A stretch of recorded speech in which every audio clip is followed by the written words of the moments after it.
आता आपल्याला हळद पावडर तयार करायची आहे। आता आपण ही सेलम हळकुंड आणलेली आहे, त्याच्यापासून आपण हळद पावडर कशी तयार करायची त्याची प्रोसेस मी तुम्हाला दाखवते।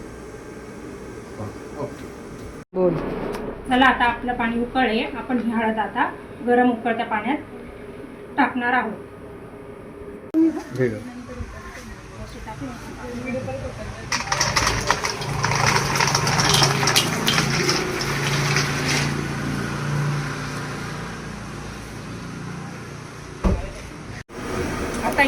आता ही हळद आपण उकळत्या पाण्यात टाकली आहे। आता बाकीची प्रोसेस मी तुम्हाला ही उद्याच्या दाखवणार आहे। आता ही रात्रभर आपण ही अशीच भिजत ठेवणार आहे।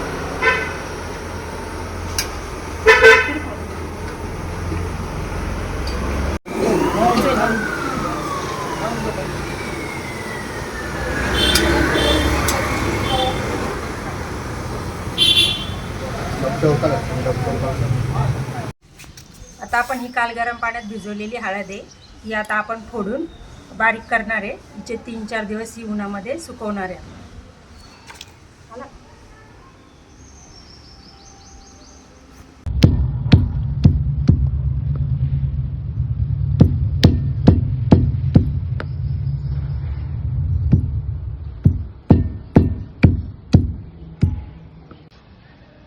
आता ही हळद आपण फोडून घेतली।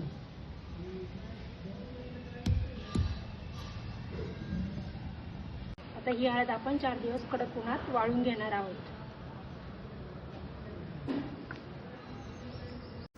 आता आपल्या हळकुंड आपण 4-5 दिवस उन्हात वाळून घेतलेले आहे। आता आपण हिची पावडर तयार करणार आहे।